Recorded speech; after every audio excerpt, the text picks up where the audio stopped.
Surviving in the wild. One of the things you might notice is that his beak is crossed. The top half of his beak and the bottom half of his beak go past each other. They're a little crooked. So he has a lot of trouble pulling apart his food. You might notice he still has some of his breakfast on his face now. Now that's okay at Warbird Sanctuary because we can cut up his food. I do this for him almost every day. I cut up his food into smaller pieces so he's able to eat it okay. But out there in the world, he wouldn't be able to do that. And his feet are also a little bit crooked. You notice he's a little bit bow-legged. Now he's very comfortable to sit here on Elizabeth's glove. That's fine. But he is not able to reach out and grab pigeons the way he needs to, and he would not be able to eat them. So he is not able to survive and live his wild life out there in the world. But you know what? He's got a pretty amazing life as an ambassador. He's only 3 years old. He's already been to 1,000 different schools for programs. He's met tens of thousands of people just like you. He's been on television a dozen times. He is a famous bird in St. Louis. This bird is disabled. He is unable to function as a wild American falcon in the world, but he is very much able to live a very special life. And he's only 3 years old now. He might live to be 25 years old by the time it's all done. That's pretty amazing. 1,000 different schools in only 3 years, and he's going to live 25? That would be an amazing life as an ambassador. He would help a lot of different people to appreciate these animals. Okay, well, I think Solo did a really nice job, so we can give him a very polite round of applause for being with us. We're going to switch to a different raptor, and you might notice that I just did something. I just put on a glove. Well, I'm not holding a bird. Well, that means that if I'm going to be holding a bird, then it's going to need to fly to me. So this next bird, we are intending to fly right here in front of your face. He's a pretty amazing bird, but what that means is that we have to be very careful about the rules that we talked about. Remember, this bird is performing what is actually kind of a dangerous and very difficult act in flying in this controlled, closed space. And so all of you just need to be very relaxed and calm. Yes, very zen would help, and just kind of fold your hands in your lap, right? And I think that's going to help quite a bit. So while Elizabeth is getting this next bird ready, he's ready already.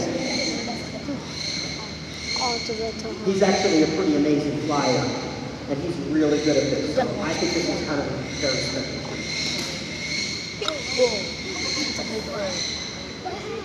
Please welcome MacGyver, and MacGyver is a Harris hawk. Now the Harris hawks are not found in Missouri. They are found in the deserts of the Southwest, most often in Mexico, but they are also found in Arizona and New Mexico, and occasionally will go up into Texas as well.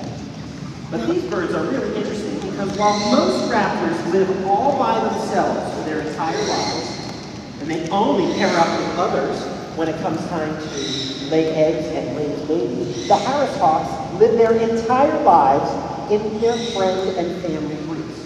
So they stick with their buddies and their families for their entire lives. This actually helps them to hunt, because what the Harris hawks really like to eat is jackrabbits. They love jackrabbits. And the jackrabbits are way bigger than the rabbits we have around here. Way bigger and way stronger. Much too strong for any single,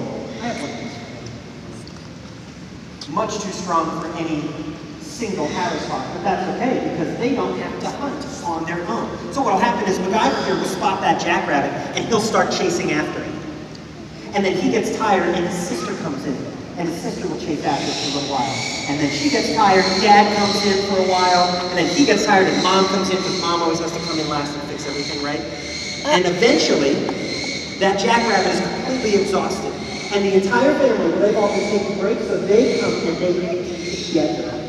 And you might think that in this arrangement, it is the biggest and strongest hawks that eat the most food, eat the best pieces of meat. But in fact, they are so committed to helping their family and their friends that they let the youngest and the weakest members of the family eat the best food.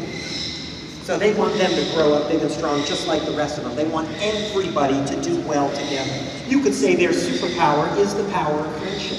And they're very interested in having everybody succeed together. It is so much better that way. Now, one of the interesting things about these birds is, certainly all birds like to sit on things, right? But out there in the desert, there isn't much to sit on. You don't have trees out there with all those branches. So what do you have in the desert? Cacti, that's exactly right. Well, there's only one place to sit on a cactus, and that's way up at the very top, the one soft spot where the flower comes out. There's no spines. But if they're all with their friends and family, that would get kind of awkward in just one place, right? You might say awkward. Or maybe you wouldn't, but I would. Okay, so MacGyver here would come and sit on that one soft spot, and then his sister comes in, and is going to sit on his back. She's going to tuck in her talons so she doesn't hurt him, and sit on his back. And Dad comes in and sits on her back. And then Mom comes in and sits on his back. And they stack 3 or 4 Harris Hawks high. And they all face in different directions, all looking for the next meal, like a totem pole of Jackrabbit Death. And you can see that they have that white band on the end of their tail. Well, when they spot something, they shake their tail, and that white flash is like a signal for the rest of the group. So when they see something, wiggle his tail, create that flash, and then everybody is off and the chase begins again. So they really are pretty special birds. Okay, well, I think MacGyver did a very good job here. That's pretty difficult to fly in a close space like this. So we can thank him for being with us.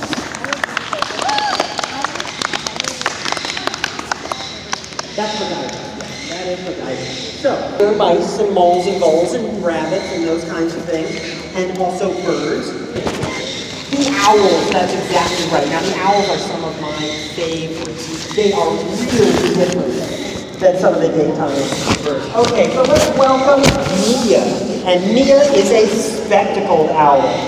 The spectacled owls are found in Central and South America. You can actually find these in Costa Rica, Panama, Colombia, and Venezuela. They love the jungles. That's exactly right. And the owls, well, they're a little bit different than the daytime birds. So, for instance, Mia comes out, and you probably notice something right away about Mia, right? What do you notice about Mia right away? What is really obvious? Yes, her face. So what about her face? About her face. It's what? It is a little creepy. Okay, you're feeling it's a little creepy. That's okay. That's all right. Yes, sir. What do you notice about her? She has really big eyes, right? Enormous eyes. In fact, her eyes are the same size as my eyes. She's only a foot tall, and I'm not 6 feet, whatever. But if she were to grow up to be my height, the eyes would be as big as softballs. So if you can imagine grapefruits in my head, that's what it would look like if I had owl eyes. And they would weigh 5 pounds each. So that's 10 pounds of eyeballs. Think about last time you were lifting 10 pounds, and you had 10 pounds of eyeball in your eyes, in your head. But her eyes, they actually work a little bit differently from ours. So you notice that the main color in her eye is yellow, right? But she has a black part in the middle of her eye. Well, does anyone know what that's called? What is that called? Yes, sir? A pupil? The pupil, that's right. Now we have pupils, and pupils change size. So if you were to step outside into the sun, your pupils get small. And you come back inside, and your pupils get big. This happens to all of us, but it's automatic. We don't control it. Well, it turns out the owls do control it. Owls decide when your pupils change size, and they can change them differently from one another. So they can make one big and the other small, or switch, or both big, or whatever combination they like. And yeah, maybe it's kind of clean, but it also helps them to see when it's very dark outside. So they're able to see their prey, the little mice, even when there's only the light of one single star. Okay, but here's what they can't do. Their eyes are so big they can't move them. So let's try this. If we're all looking at Mia, and we hold our head still, try looking up, or down, or try looking at your friends next to each other. Your head is in one place, and your eyes are moving. She can't do this.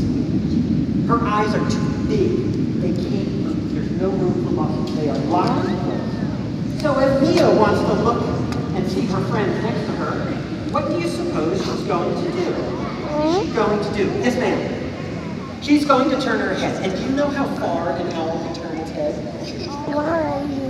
Even more than all the way back. Even more. Yes, sir. 270 degrees. You were prepared today. Thank you very much. That's right. 270 370 degrees. That's 3/4 of the way around. So here's how this works. As human beings, we can only go 1/4. That's it, in both directions. But she can go 3/4 of the way around.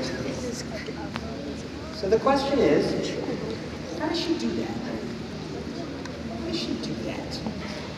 Raise your hand if you think you can tell me. How does she do that?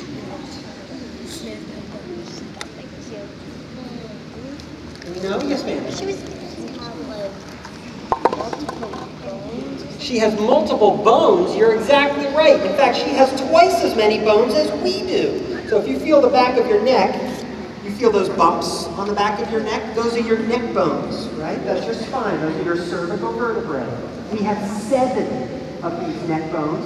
Even a tiny little mouse has 7, and the tallest giraffe in the zoo still has only 7. Wow. But Mia here and the other owl has 14 bones in their neck. And all the extra bones allow for more flexibility.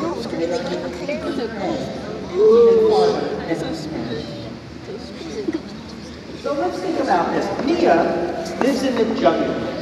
And she lives by the sides of rivers in the jungle. She loves the river spaces in the jungle. So raise your hand if you think you know, what does Mia eat? What does Mia eat? Yes, ma'am. Not worms so much. You're right, worms would be there, but those are a little small for her. Those are a little small for her. Yes. You know what? She does eat fish, and there are not many owls in the world who can catch fish. But Mia does catch fish. What else does she eat? Yes. Mice. Mice, that's right. She will eat mice, yes, ma'am. Yes, mice and small rodents, moles and voles, but there's a couple other things. There's one that's her favorite, and something else she really loves, yes. Not rabbits so much. There aren't as many rabbits in the jungle, right? Rabbits like the wide open spaces, right? Yes. Not plants, nope. She's a meat eater. She only likes to eat meat. Yes, sir? Frogs are her favorite. Frogs are her absolute favorite. Yes, she eats those frogs. And there's one other thing that she really loves. Yes. Yes, mice, we covered that one already. There's something else she really loves. Something that lives in the jungle. Yes. Ocelots are really big. Ocelots are more likely to eat her. That's right. Okay, but what else would she really love? Yes. Yeah, we covered that already. What else would she love? What else would be there? Now, while she's on her way back, though, I did want to ask one question. Hold on to your question for just a moment. I did want to ask one question. If she lives in the jungle, what do you suppose her biggest danger would be? What would be the biggest danger to her? Yes. Like a big cat? Could be a big cat, but she's able to fly, right? So could be a big cat. Could be fly. Yes. Maybe a panther, right? But if she can fly away, then she should be okay. There's something else that's very dangerous for her. Yes. Snakes, yes. She could eat some snakes, right? She could eat snakes, yes. Other birds, could be other birds, right? Could be, but that's not the biggest danger, yes? Trees, why would trees be dangerous? Yeah, her eyesight's really good at night, so I don't think that's going to be an issue. Yes, ma'am?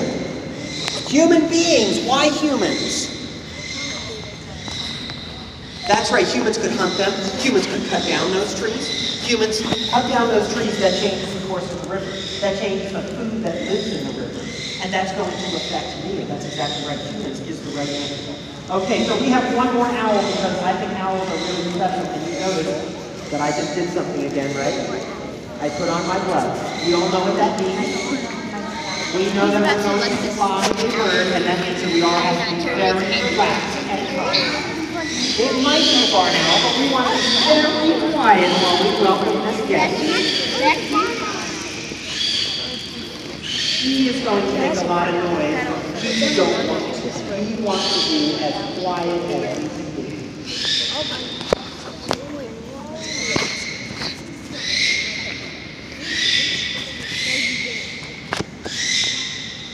Okay.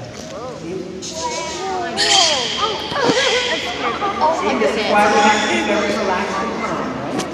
So please welcome Minerva. And Minerva is a barn owl. That's right, this is a barn owl. And barn owls have a superpower. That's right, barn owls have amazing hearing. I can't speak to how well they listen, but their hearing is outstanding. Her hearing is so good, she actually has the best hearing of any animal in the world. Hold on, hold on. I'm going to tell you all about it. Her hearing works a little differently from our hearing. Because when you look in the mirror this morning, you might notice that your right ear and your left ear are right across from each other. Our faces are symmetrical. Well, that's not true for the barn owl. Their faces are lopsided. That's right. They have one ear that's up high and another ear that's down low. And this helps them to hear in multiple directions and in stereo. So if Minerva were in one place and a mouse was somewhere else under the leaves, all Minerva has to do is adjust her hearing until she can hear the mouse in both ears, and she knows exactly where it is, even though she never saw it. So in the same way that we all can see in 3 dimensions, she can hear in 3 dimensions. What a fascinating way to see the world around her. And she is able to catch over 2,000 mice in a single year. She can actually hear a mouse on the other side of her. So that expression, quiet as a church mouse, means nothing to the barn owl, regardless of whichever church mouse. She can actually hear all of your heartbeats. My heartbeats today. But that's been part of the problem, because for as good as they are at catching mice, that's where they run into trouble. Barn owls are found almost everywhere on the planet. But in almost all places except Missouri, obviously I'm going to talk about that in a moment, they are threatened or endangered. And there are a few different reasons for this, but one of the biggest reasons is poisons. That's right, a lot of people, when they find mice and rats on their property, they like to put out poisons. Now, I'm sure in your camp you talked a lot about drugs and how they poison your body, how they make you slow, how they make you sick. Well, it works the same way with the mice. That rodent poison, it does kill them, but it doesn't kill them right away. It takes a long time. It takes several days. In the meantime, that mouse is kind of like a mouse zombie, walking around very slow, very easy to catch. We've all heard of the wise old owl, right? I don't know exactly how smart they are. It's not like they can do your homework for you, even if you're studying owl geography.